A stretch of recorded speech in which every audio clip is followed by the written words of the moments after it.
Okay, well, thank you. So for this session, we have three speakers. Their extended biography is in the materials, so I will just introduce them. Stacey Dogan at my far right, who's the law alumni scholar and professor of law at Boston University School of Law. Annette Kur, who's senior research fellow at the Max Planck Institute for Intellectual Property and Competition Law in Germany, and she knows how to pronounce these doctrines. And for the Far East, we have Ying, who's professor of law at the Central University of Finance and Economics in China. So, Stacey.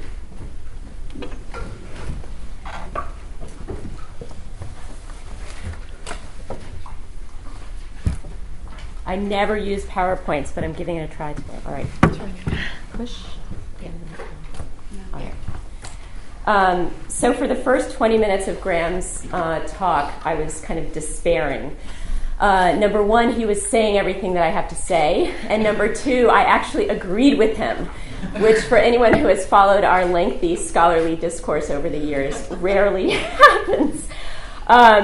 But then he started saying some things about Rosetta Stone and the European Union, and I realized that, thank God, I still disagree with him about many things after all. So my talk I have labeled, Principled Standards versus Boundless Discretion, a tale of two theories of intermediary trademark liability. And my basic point here is that we see emerging in the United States two alternative ways to pursue intermediaries. The first one, what I refer to as principled standards, are emerging standards under the contributory liability framework. And the second one is this kind of direct infringement animal that is coming through in the case law. I don't think it's adequately developed, and I think at least at the moment it's quite problematic because it gives so much discretion to the fact finder. So I'm going to talk about recent cases in the United States through this lens, right, of intermediary liability on the one hand and direct liability on the other.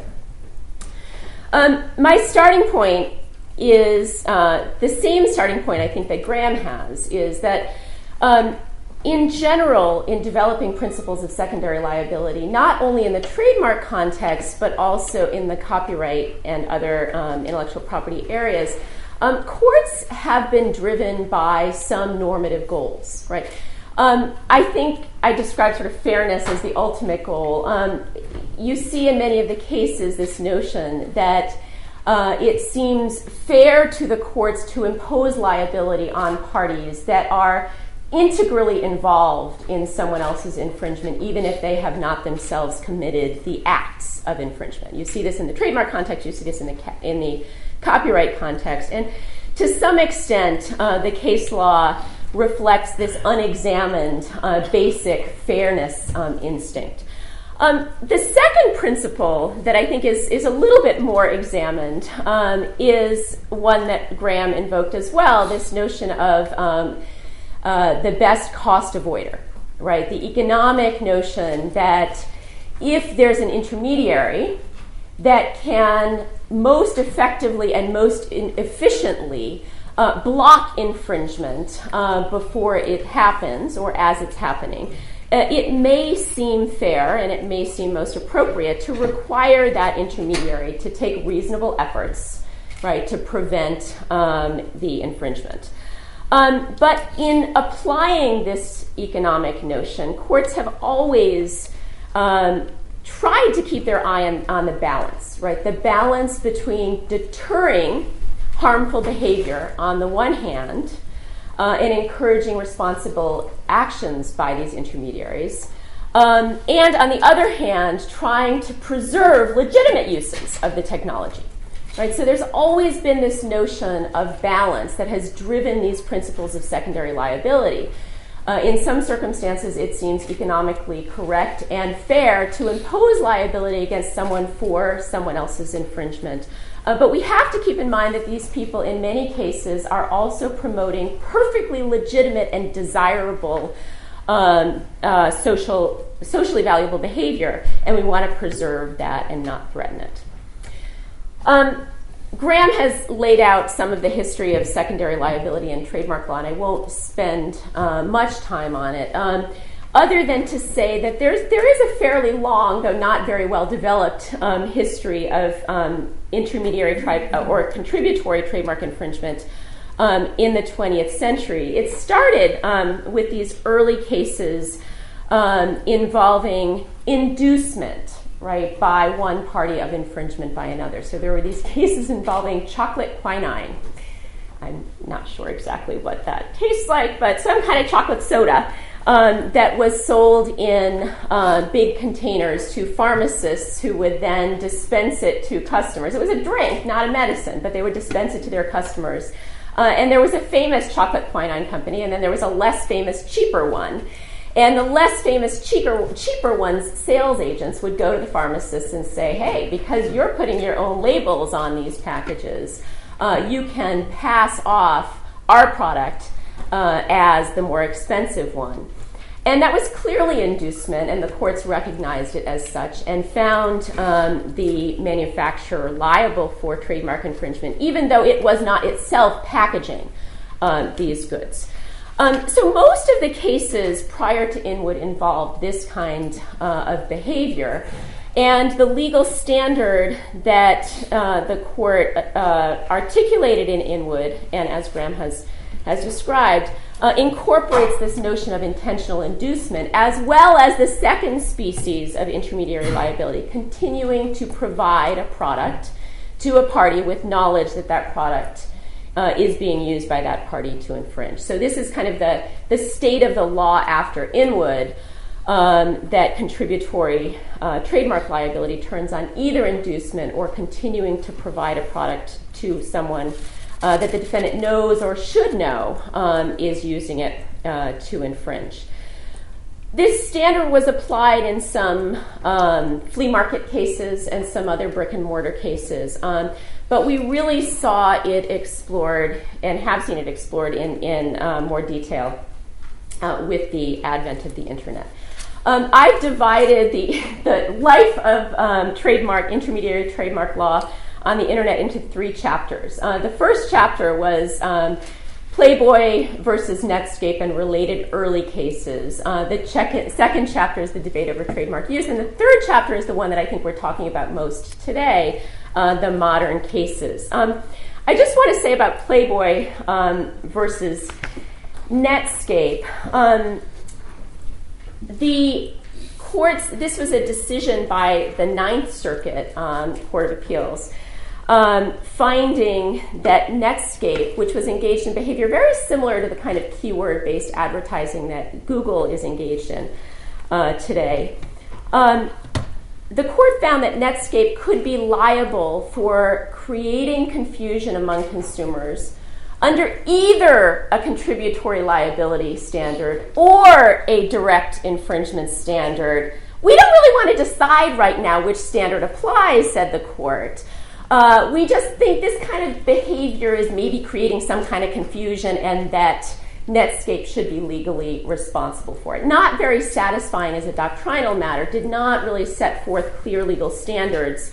And in those early days, the court was willing to accept that confusion was likely in a way that I think no court today really would. Not very careful examination of who the consumers were, how sophisticated they were, and whether confusion was really likely as a result of these ads. Mark Lemley and I both read this opinion and got incensed about the court's failure to distinguish between contributory and direct liability, and wrote a series of completely unsuccessful articles arguing that the courts should, in these cases, distinguish between people who themselves are direct infringers because they are offering to the public products or services under a trademark, and parties who contribute to or facilitate that direct infringement. In our view, and in my personal view, this was not an attempt to advocate complete immunity, right, for intermediaries. I think there are many circumstances in which intermediaries should be liable for someone else's direct infringement. But because the standard for direct infringement made little sense doctrinally or from a normative perspective as applied to intermediaries, we thought the doctrines of contributory infringement were better situated, right, to evaluate how intimately involved this party was in someone else's attempts to confuse consumers, right? We failed. You won. So far, although we continue to say in our writings that this issue is as yet unresolved, the courts have been mixed, blah, blah, blah, blah. But I think, in the wake of RescueCom and similar opinions, the courts seem to be rejecting this notion that there is no viable claim for direct infringement against intermediaries. And I'm going to talk about the nature of those claims in a couple minutes. So that, in the wake of the debate over trademark use, we have the modern cases which admit to the possibility of both contributory infringement claims and direct infringement claims. And I want to spend the rest of my time kind of exploring what each of these doctrines means in the online context and how it's evolving.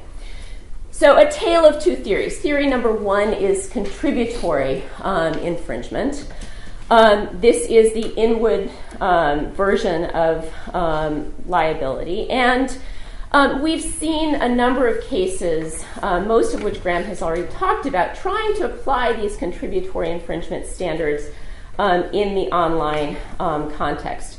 In the Tiffany versus eBay case, as Graham pointed out, the court took a very strict view of Inwood, right, as saying that liability against an intermediary is appropriate only if the intermediary has received specific actual knowledge of particular acts of infringement, right, and has failed to respond to that knowledge and continues to make its service available to the party that it knows is infringing.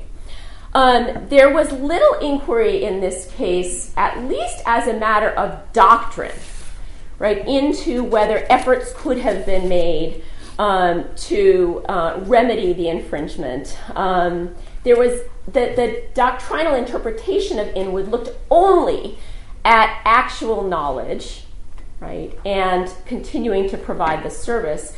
And if you read kind of the black letter law emerging from this opinion, it looks like the standard for liability is, did you have actual knowledge of a specific act of infringement and fail to prevent it? If you read between the lines of the opinion, I think there's room for a little bit more teeth to contributory infringement doctrine. And Graham has talked about this willful blindness notion that the court talks about.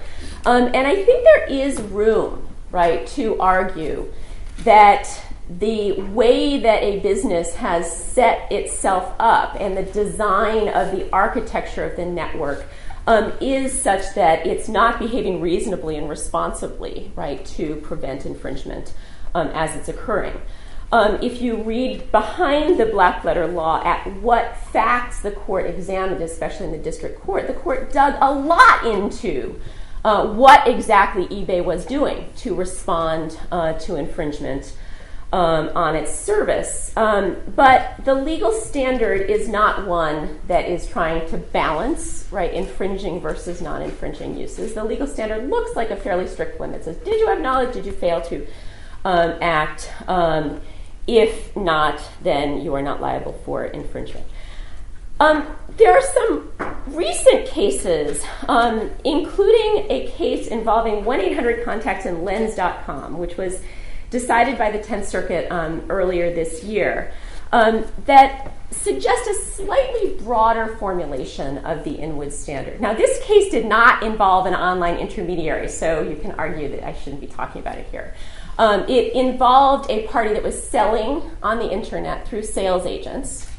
There was evidence that some of its sales agents, a couple of its sales agents, had placed ads that were themselves confusing. It learned about the ads through a lawsuit being filed. And then it waited several months, was doing investigations to try to figure out exactly which sales agents were engaged in the wrongdoing. And so it took several months before it effectively cut off the infringement. Now, it said, look, we didn't have actual knowledge of a particular act of infringement and the person who was engaged in that infringement. Right? We didn't have full knowledge that enabled us to cut off the infringement as it was occurring. But the court in that case defined or interpreted Inwood to apply to behavior in which a defendant enables a third party to infringe on the mark while knowing or having reason to know that the third party is infringing, yet failing to take reasonable remedial measures. The court in this case said, look, there were things you could have done. You could have sent out a blanket email to all your sales agents saying, do not use trademarks in the text of your ads, that would have solved the problem. So this notion of balance, right, that Graham talked about and that I introduced at the beginning, were there simple steps that could have been taken that would have eliminated the infringement while preserving the perfectly legitimate behavior, is at least introduced in this case.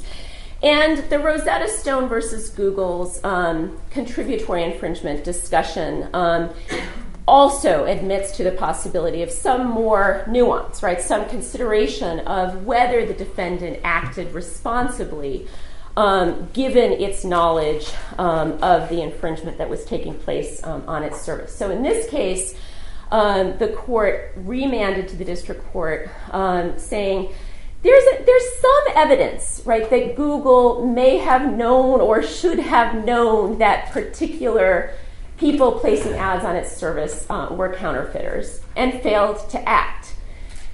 The fact finder, the district court, needs to look more closely at that evidence to see whether Google was acting reasonably under the circumstances, right, to respond to knowledge. So we see emerging in the contributory infringement cases both a kind of black letter law that looks very rigid or wooden, as Graham has described it, but a little bit more opportunity for courts to explore nuance and to explore this notion of balance. Was it possible for this intermediary to take certain actions to reduce infringement without cutting off access to non-infringing uses? The second theory of liability, which I find more problematic, is this notion of direct infringement against intermediaries. And the RescueCom opinion was the first one to explore direct infringement against, in this case, Google. And I've written elsewhere that this was a case in which the court seemed to be interpreting direct infringement not as just kind of, did you help someone else to infringe? If so, you can be directly liable. But the court was really trying to probe and determine whether the intermediary itself was engaged in behavior that itself was creating confusion. Right? So in RescueCom, as I quote here, what RescueCom alleges is that by the manner of Google's display of sponsored links of competing brands in response to a search for RescueCom, right, which fails adequately to identify the sponsored link as an ad rather than a relevant search result, Google itself creates a likelihood of confusion as to trademarks. There is a focus on the act of the intermediary and the extent to which the intermediary's own actions may be creating a likelihood of confusion. And I would suggest, though it's not explicit in the court's opinion here, I would suggest that it is implicit that this standard is supposed to be one of reasonableness. The court here seems to be saying, look, it would have been easy for you to just adequately and clearly identify search results as separate from advertisements. This would have preserved the legitimate uses of your service for non-infringing purposes while at the same time reducing the risk of confusion. Right? So the court, again, is not explicit. It's very frustratingly nonspecific. in this way. But I think this opinion leaves open the possibility of arguing, look, there's a standard of reasonableness here. We should ask whether there were steps that could have been taken to reduce confusion while preserving non-infringing uses. Rosetta Stone, on the other hand, I hate. Right? This opinion, to the extent it talks about direct infringement, applies the likelihood of confusion factors, which are comparing two parties' offering of products and services in competition with one another, right? It applies them in the context of an intermediary, which makes no sense to me as a general matter. But the thing that I find really problematic is that the court's analysis of a couple of the factors suggests absolutely no awareness of the need for balance and the need to preserve and recognize non-infringing uses of intermediaries' services. So in this case, Rosetta Stone was arguing Google was facilitating ads placed by counterfeiters, right?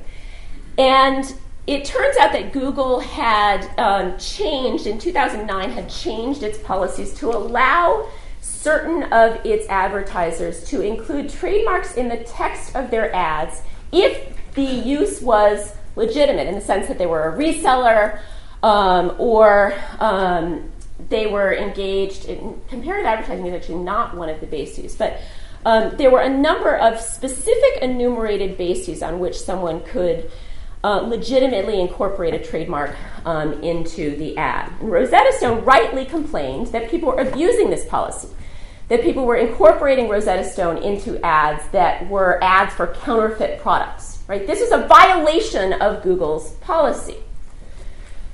Nonetheless, because there were some early internal studies at Google that had recognized that changing the policy in this direction might increase the risk of confusion and might raise the ire of trademark holders, the court found that it would be reasonable for a jury to conclude that Google intended to create confusion among users. And here I quote, "A reasonable trier of fact could find that Google intended to cause confusion in that it acted with the knowledge that confusion was very likely to result from its use of the marks."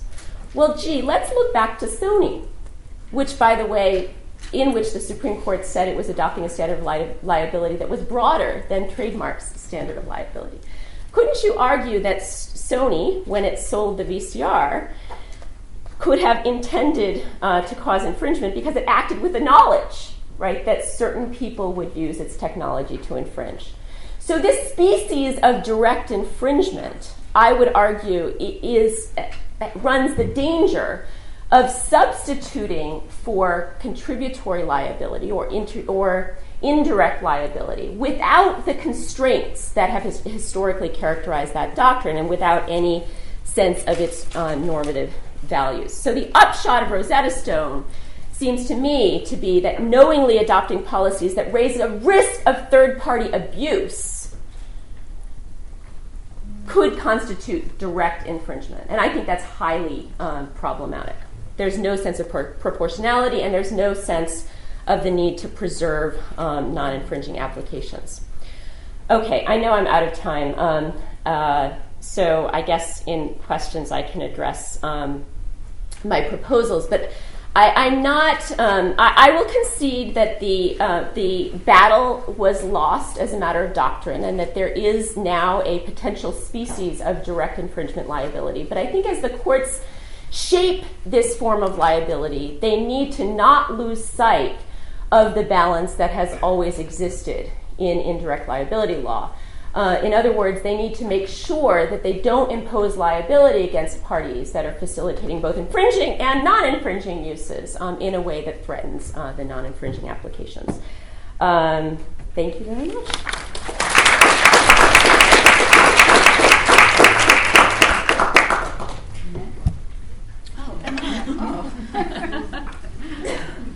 I thought we were going to Asia first. Good.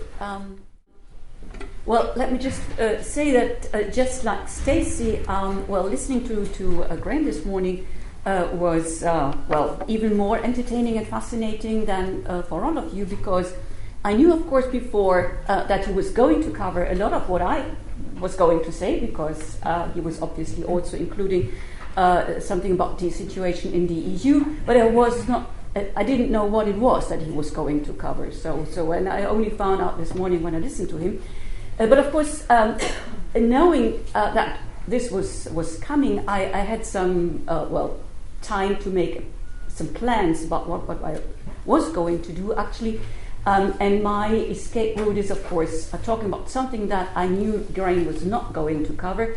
And I had two options. The first one would be that I'd talk about, some details or all of the details of domestic law in all 28 EU member countries.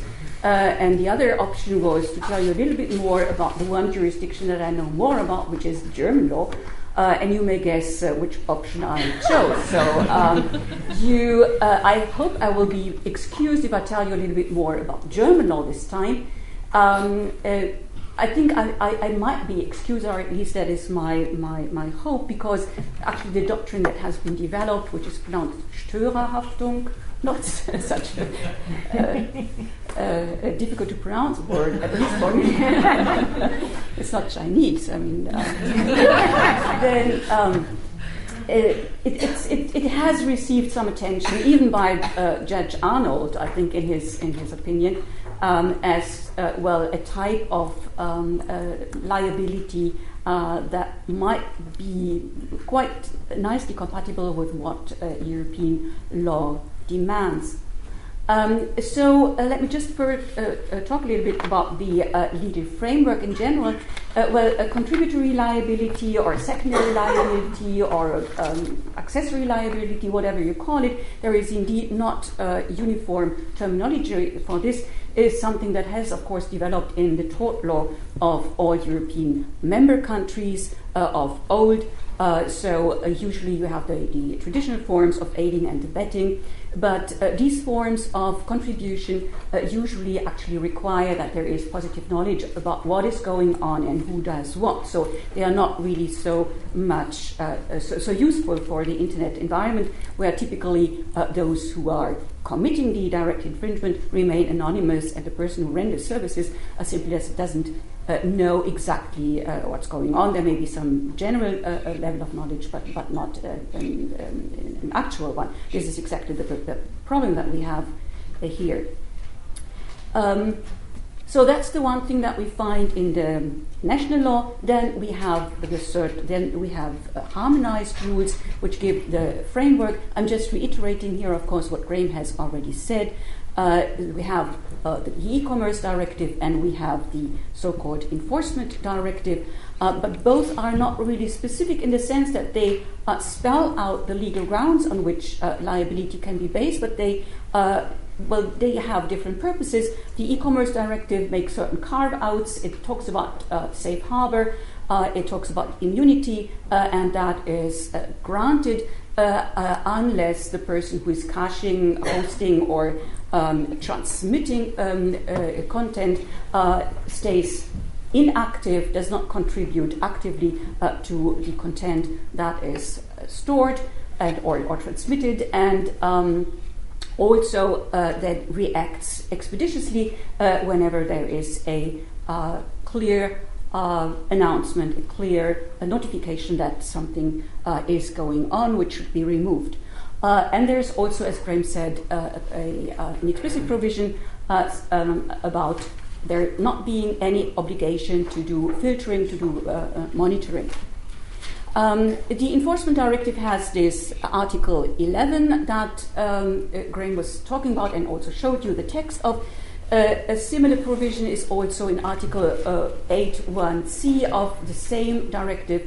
It is about an obligation to give information about the participation of third parties, and both are both include or both stipulate an obligation of member states to grant the opportunity to direct those claims also against persons whose services are used by others in order to commit infringement. So this is what we have. The details of regulation then remain with the member countries. And here we don't have, if we look then for implementation, the picture is unclear, jurisprudence is unclear on the national level. Some countries don't have any jurisprudence, some have, but there is not much of a harmonized, clear picture that emerges. On the EU level, we have some seminal cases by the Court of Justice, but it's by far not definite what we have heard from that court. More cases are pending, and I think the court will have to deal for quite some time with more cases that are brought up for decision. I give you here the names of a few cases also already mentioned by Graham. The first two are actually dealing with copyright. Most of the decisions that come up to the European Court of Justice are actually dealing with copyright, but the regulations that I was talking about are actually horizontal, so we don't have this dichotomy of trademark provisions and copyright provisions. So it is indeed important to look at the copyright decisions as well.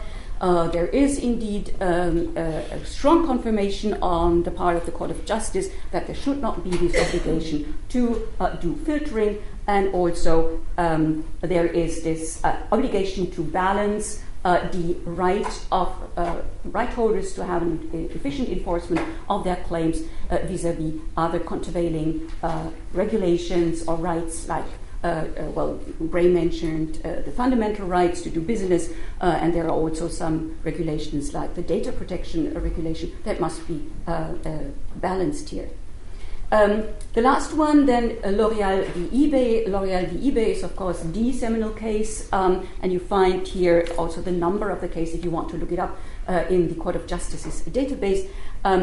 Said a lot of things, but among all those things, they also said that or they stress the principle which you find in the e-commerce directive, namely that as soon as an intermediary assumes an active role, they are no longer sure of the immunity status that the e-commerce directive grants. So this is just some decisions that are of importance here. Of course, it leaves open a lot of different questions. Then I would, as we are talking here about horizontal rules that are covering copyright as well as trademark infringement, I thought that we might want to look into the special cases that play a role with regard to trademark infringement and compare them to some extent to the copyright cases in order to get a feeling as to where the factual and legal differences lie. Again, we don't have differences with regard to the provisions that apply, but the difference may come out of the factual background here. Like Graham, I have distinguished here between the two situations that may be labeled the Google situation, that is basically mainly keyword advertisement, but also other types of cases when trademarks are used to catch the attention of the public, generate traffic to one's website, and then generate income from that traffic. And the other is the eBay situation, that is when counterfeit goods are traded over the internet. So these are the two types of cases. For me, the second type of case is the one that is primarily comparable with what is going on in copyright, because also there it's about the infringing activities that are carried on the internet. However, of course, also there is a certain difference between copyright and trademark in that the infringing content comes directly from the internet. It is downloaded from the internet without any step in between, whereas with regard to counterfeit goods being traded over the internet, there needs to be some shipping so the goods can be intercepted in between. And also the websites that are doing this kind of business are less likely to occur because, also that was mentioned by Graham, I think, there's usually an interest in the marketplaces that are set up in the internet, like auction sites, that consumers or the users get a good, cheap merchandise, good bargain. They're not really interested in fostering too much traffic around fakes. So maybe this shows that trademark infringement, after all, is or that these cases are a little bit less dangerous, at least immediately dangerous, than copyright.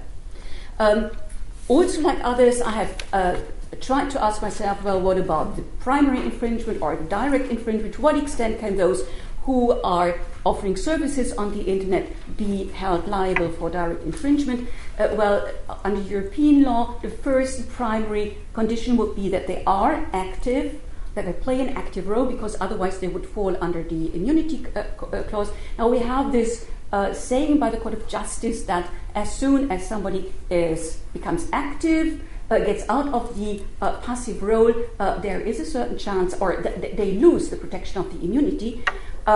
And there is a certain debate about whether that already occurs if the service provider helps or assists in the optimization of the content, as eBay certainly does. So they make certain suggestions. They also engage in certain types of advertisement on their own motion. So this is not something that the customers do. However, these things are happening more or less in an automatic way. And the Court of Justice, when they said that as soon as somebody assumes an active role, they step out of the shelter that they are given under the safe harbor rule, did that with the motivation of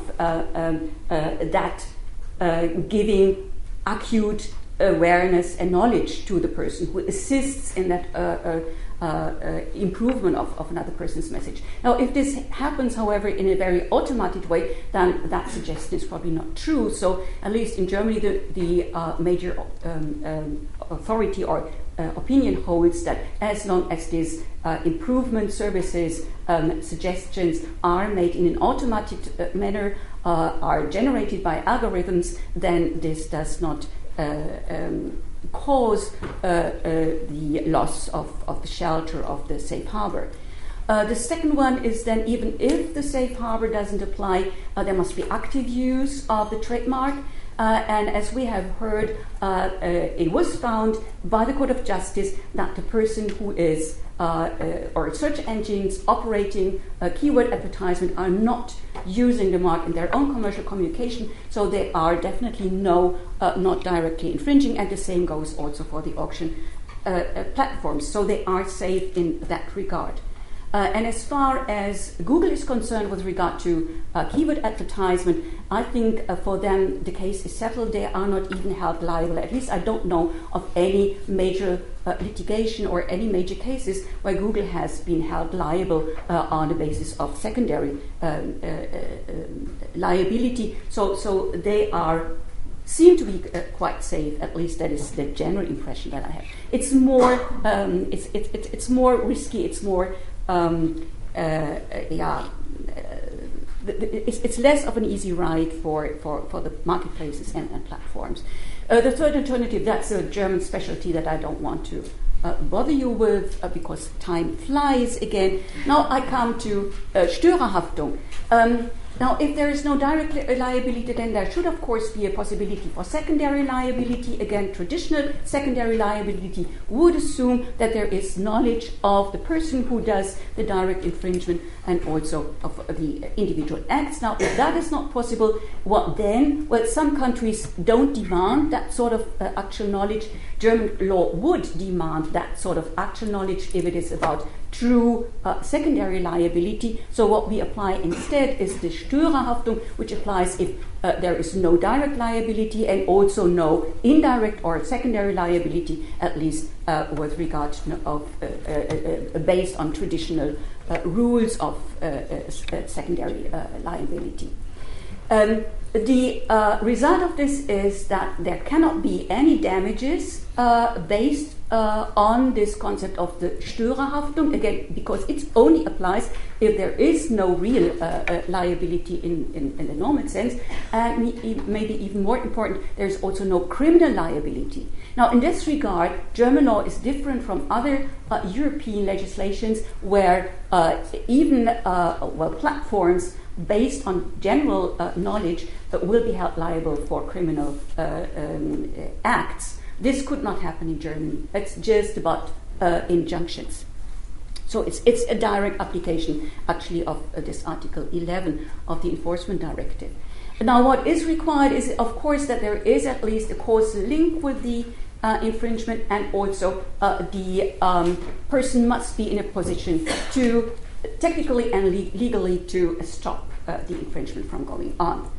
And then the last or the third and most important point is that there must have been certain monitoring duties that are neglected. Now, this could, of course, be the end of the story because, as we have seen under Article 15 of the e-commerce directive, there is no general duty to monitor. But the point is that Article 15 only prohibits imposing a general duty to monitor. It leaves the possibility open, at least that is the conclusion that German courts have drawn, that there is a specific obligation to monitor. And that specific obligation to monitor can be triggered by knowledge of previous infringements that have been committed by a person or in under certain circumstances. We will come back to that.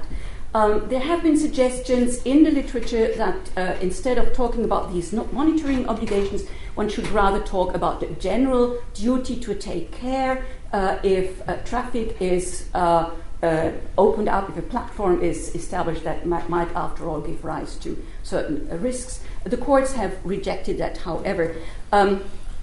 This last issue about there being a general duty to care also has to do with this discussion about whether the Störerhaftung is actually a sort of accessory type of infringement or whether it is a standalone tort.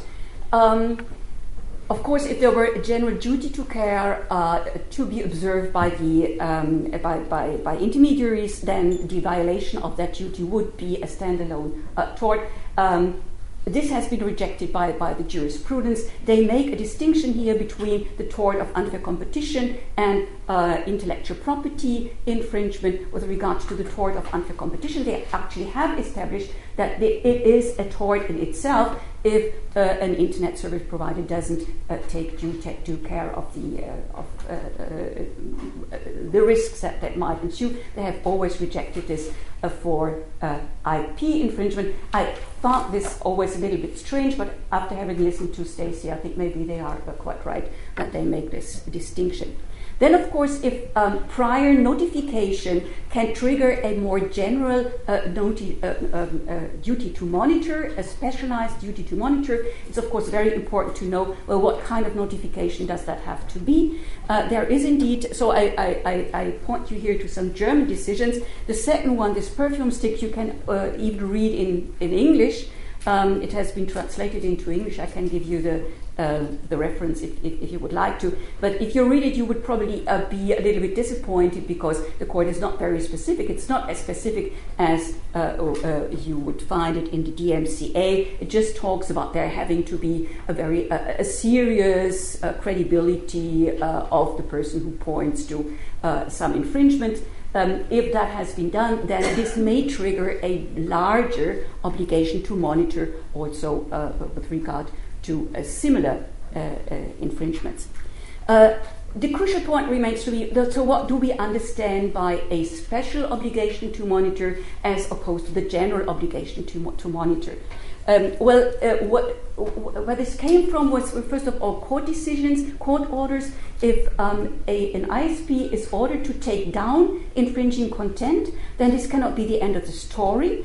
Then there must also some care being taken with regard to future acts committed by the same person. It cannot be so that an ISP is ordered to take down content, and the next day then the same person loads up the same content. That would be, if that happens, it would of course also be a neglect of that decision. That is something that the Court of Justice also indicated in eBay.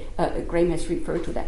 But from there it goes on. Again, the German courts find that even if there has not been any trial, any judgment, if there has just been some event that triggers this awareness that there may be something going on, a person might be liable for Störerhaftung if they don't take very serious this duty to monitor. I want, and I hope that in the couple of minutes that remain, I can point you to these cases. They are very actual. they concern copyright. It's about rapid share, and I think rapid share you know. But there are some lessons to be learned about how this functions, because again, this Störerhaftung is not just for trademarks; it's also for copyright, and most of the cases also here concern copyright. So, what was rapid share? Well, the rapid share model, I think you know, it's just a storage possibility in the internet. It's cloud services. And whether there are different ways of using it, so you can just upload content and download content, but you can also register, and then you get a premium account, and you have certain advantages with regard to downloading, rapidity, and you can earn points that allow you to open a premium account or prolong the premium account if others download what you have uploaded. So that's basically the model, and of course, in a way, this is a little bit inviting traffic, which is illegal downloads. But it was found, and I can say this to start with, by all decisions that we have seen, that after all, this is a service which is as such neutral. There is no awareness of the persons doing that service that there is actually illegal activity going on, at least not in an actual manner. And the business as such is also not geared towards attracting illegal content. Now, two cases. The first case concerned a computer game, Alone in the Dark, RapidShare was made aware that it was uploaded illegally. They deleted the access to the links, but they refused to submit to an obligation to prevent further uploading or further making available of the same game by others. The right holder appealed. They went at first the claim was accepted by the first instance. The appeal court said no, there is no legal basis for them to do this. It would also carry the obligation to monitor too far. It would, in a way, put their whole business model into jeopardy. The case then went to the Federal Supreme Court, and the Federal Supreme Court said, well, after all, they have been made aware that there was this illegal upload of the game, and this triggers a larger obligation to monitor. So they actually have to install a word filter, finding out whether others are going to mirror the upload in their own uploads, and they have to then also manually search the results of that word filter in order to find out what is actually going on, whether they have caught the illegal downloads or whether it's about something else. They were also, beyond that, they were also ordered to monitor other link collections on other websites, because it was said that, well, they have created the risk that others are just reflecting that the link lives on other websites that usually take the content from RapidShare and put them on their own. So they have to monitor a rather large variety of link collections for that, in order to escape the liability as Störer. That was the first decision. It came out last year. Now, recently this year, 2013, in August, we had a second decision. This time it was not about one computer game, it was about 4,000 music links. And again, it was found that once having been made aware that the files had been uploaded illegally, they had this augmented monitoring obligation triggering Störer liability, so they had to search basically, at least specified link collections in other places, and they had to do all they could in order to stop this upload from living on the internet, which is quite a bit of which goes to some extent indeed in the direction of general monitoring, because after all we're talking here about thousands of files. Now, is this something that tells us something about trademarks? Well, in the first place, I would say no, because copyright on the internet, as I said before, has this special feature that the download is happening directly from the internet. So this is more dangerous. Actually, one illegal upload can live on and can multiply in millions of other links, whereas when we talk about concrete physical articles that must be shipped from one source to the consumer, then disrupting the link to that source is probably killing the whole business. On the other hand, one can never be sure. Also in the rapid share case, it was by no means sure that the progenies, the other links that Rochelle was told to watch out for, would actually be the same, or it would come from the same source as the first one. So if the decision is interpreted like that, then it would be so that once eBay is made aware that somebody sells fake Louis Vuitton bags, they must search for fake Louis Vuitton bags forever, whoever is uploading them. And if that would happen, then of course it's just a matter of time, more and more trademark holders telling eBay or other platforms about fakes being on the internet, then the specific obligation to monitor would turn into a general obligation to monitor, and this is exactly what Article 15 doesn't want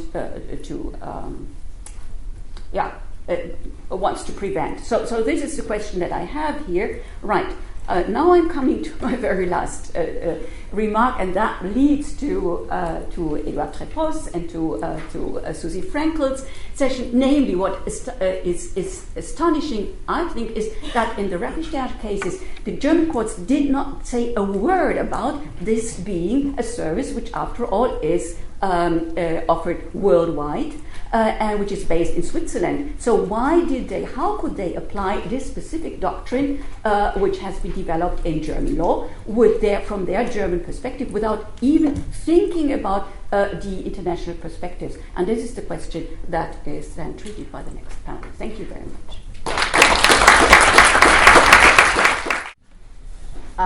It's interesting to find that we are all goes for this panel. Thank you for having me here, and I'm happy to share the Chinese experience with all of you.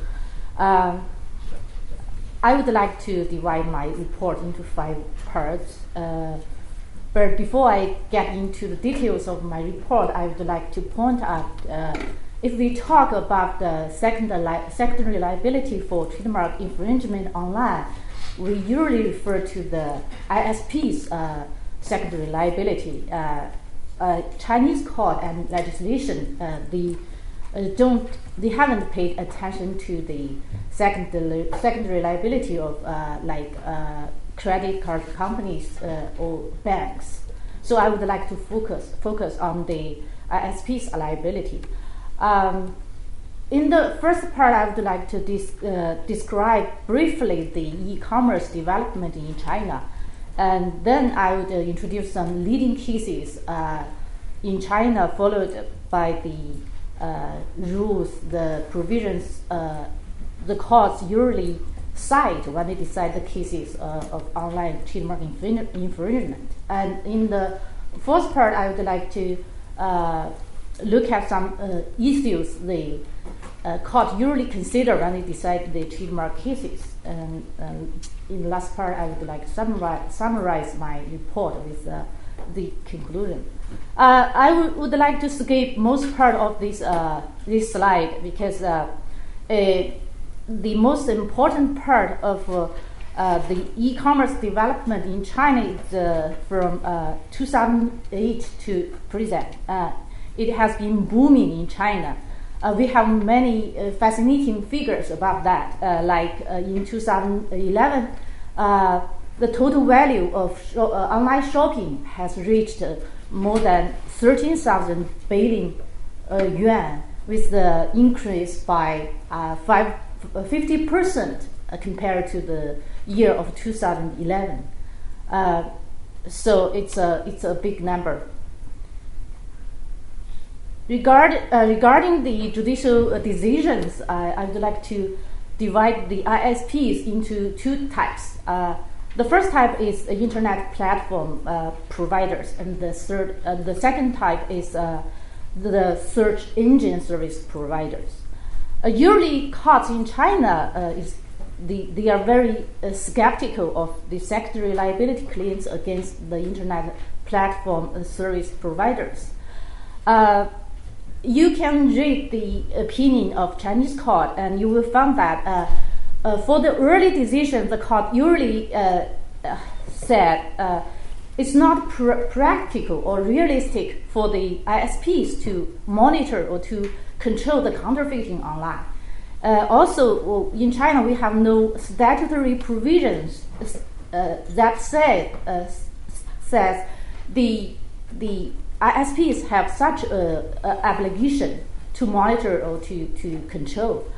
For later cases, basically from 2006, the courts usually look at the fault of the ISPs. If the ISP has no knowledge of the director or primary infringement, they can have the immunity. The court usually apply the safe harbor rule. This is a specific provision the court usually cite when they look at the fault of the ISPs. Actually, it's a rule, it's regulation rule of the PRC. You can read that it says intentionally facilitating another infringing upon the exclusive right to use a registered trademark, such as providing storage, transportation, postage, concealing, etc., shall be an act of infringing upon the exclusive trademark right. So there are two elements. The first is there should be a direct infringement, and then the ISP has the knowledge of the infringement. If the ISP pass the two tests, then it will be liable for the direct infringement. In China, we have a series of lawsuits which is filed by a very famous Korean company. It's called Elan, fashion trade company, against the biggest online market operator, Taobao.com. Among these lawsuits, most of the cases, the courts favors the Taobao.com. I mean the online market operator. Except two cases. This is the one of the cases that the court decided rule in favor of the Taobao.com. If you read the opinion, you will find that actually the court applied the safe harbor rule. This is the text of the opinion. But with regard to the secondary liability claims against the search engine service providers, Chinese courts have experienced a change of attitude. In the beginning, they usually ruled against the search engine service providers, but then they changed the opinion.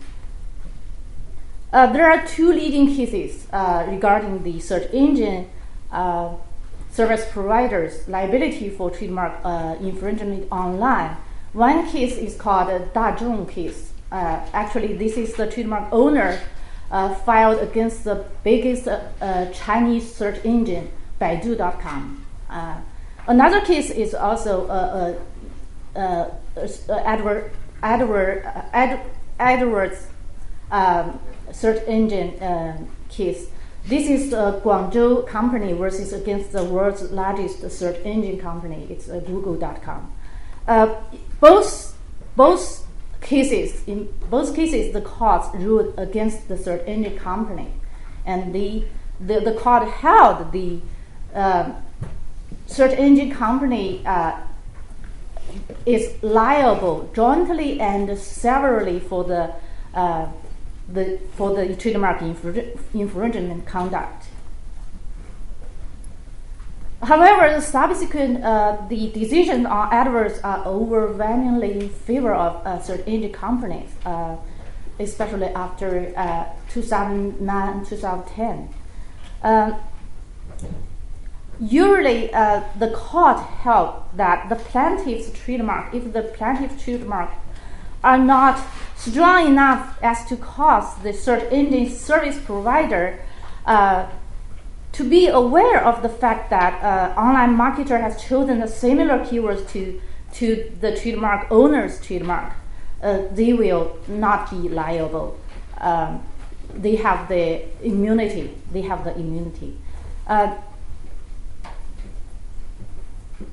When we talk about the judicial decisions of China, when the judges decide the cases, usually the rule on the basis of contributory liability, not like United States courts. Sometimes they talk about vicarious liability. There are two reasons. The first one is, I think, both the Chinese legislation and academia, they think the vicarious liability is very narrow. It only applies when the employer's liability is concerned. The second reason is it's easier for Chinese court to apply the to decide on the basis of contributory liability, because we have very detailed provision in copyright law or copyright regulation about the contributory liabilities. Usually the courts have already accumulated a considerable experience in deciding cases of copyright infringement online on the basis of contributory liabilities. If we look at the opinions of the courts, usually the judges will consider the following factors when they decide if the ISP are contributory liable. The first factor is it practical for the accused secondary infringer to identify the violation? The second factor is if the ISP is aware of the infringement. The third factor is after the ISP has been notified of the suspected infringement, if it have removed or blocked the listings or link timely. These are the three factors the judges usually consider when they decide the cases.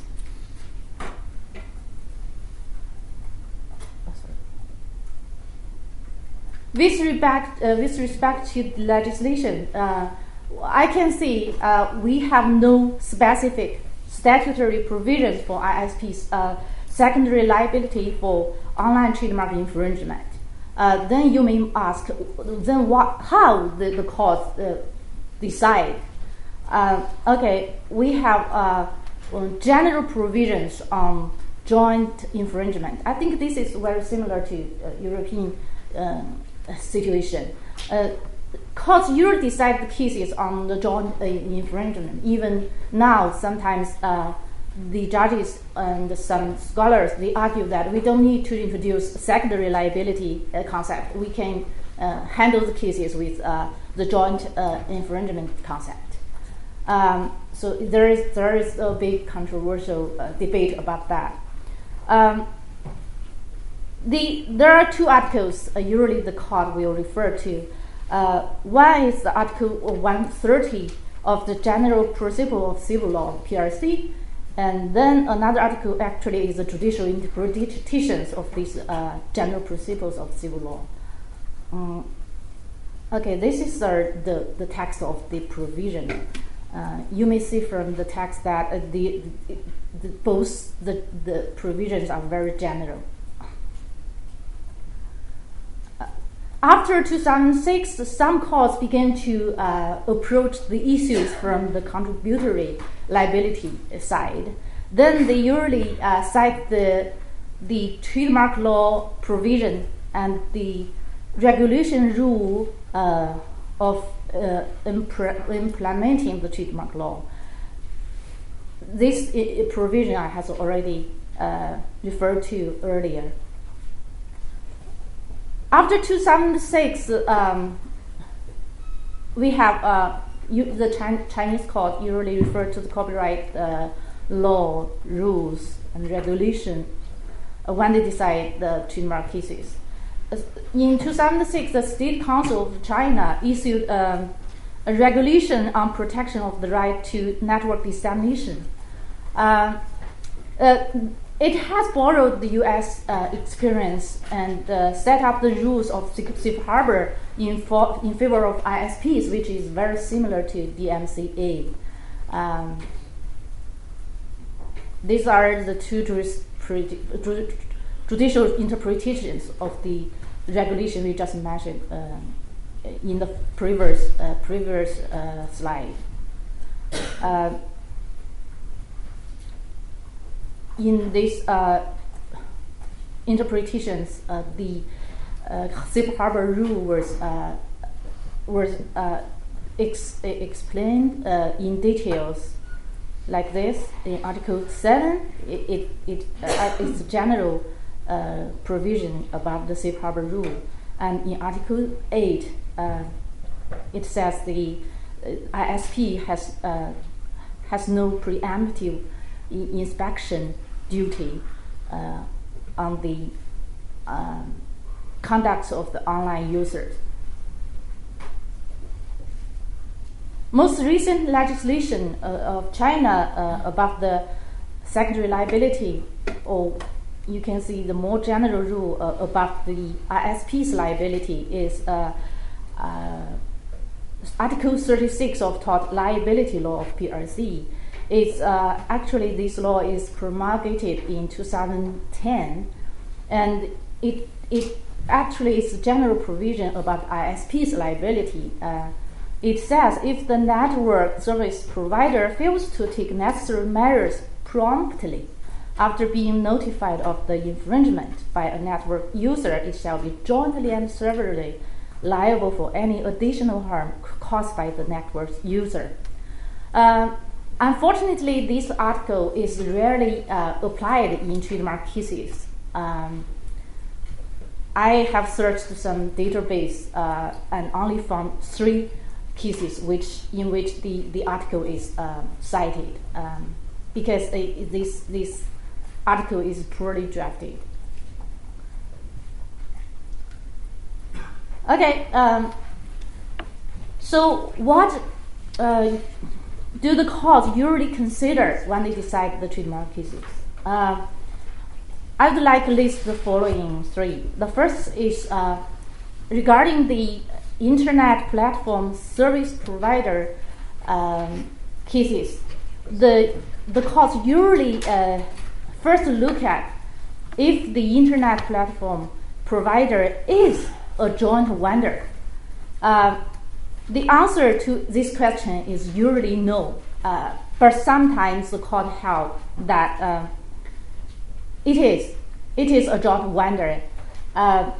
We have recently decided a case in which the trademark owner filed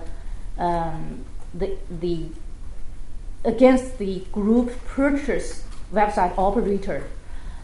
In this case, the Beijing court, the first trial is Beijing number 2 intermediate court, then the appellant court is Beijing higher people's court.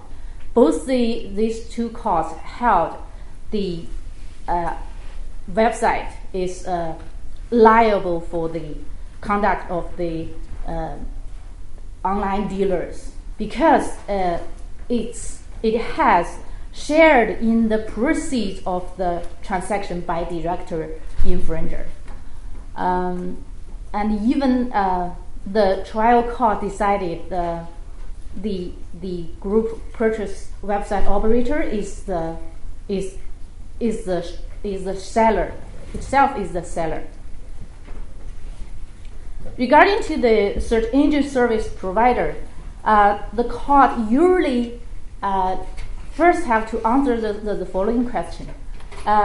is the advertised provider a publisher of infringing advertisement? Usually it says no. If it is, their conduct is subject to Article 4 of the advertisement law of PRC. They have to bear a heavier duty. But as I have mentioned earlier, we have two cases which is in favor of the trademark owner, but then the court has changed the attitude. So recent decision have held that AdWords service is not advertised, but just a searching service. So in this circumstances, the search engine service is also the intermediate, and it has immunity. The third consideration is the duties of ISPs.